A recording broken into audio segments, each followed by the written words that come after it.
Hi everyone, welcome to the Back 40 Feet where we talk about suburban, urban, and patio gardening. And today I'm going to be harvesting my potatoes. In an earlier video I had shown how to grow potatoes in a grow bag, and I'm going to be harvesting one of the grow bags of my purple potatoes. Here is the grow bag that has the potatoes in it, and you can see that there's really no green to speak of other than a weed in that grow bag. So all of the plant has died back, which tells me it's time to harvest. If I look at my other grow bags, they're looking a little pathetic, but they still have a lot of green to them, so they are not ready to harvest yet.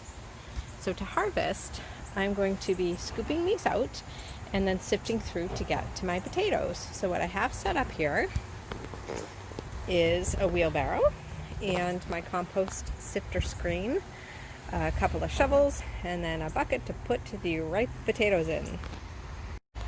Here's a whole bunch of dirt, and basically I could just go in there and grab my potatoes, but I can just screen these out and then I'll find the potatoes without having to worry about losing any, even the tiny ones that I could use as baby potatoes. And I'm going to keep going until this screen is empty.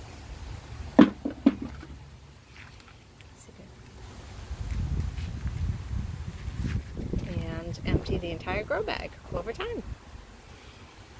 Here's the harvested potatoes, and I'm just going to put them on a tray and cover them with a towel, leave them someplace out of the sun for a couple of days, just so that they dry out. You don't want to wash your potatoes after harvesting them, because when these get wet they can rot. So in a couple days I'm going to check on these again and brush the rest of the dirt and then put them into storage. And some of these tinier ones I'm going to save for next year to use as my seed potatoes.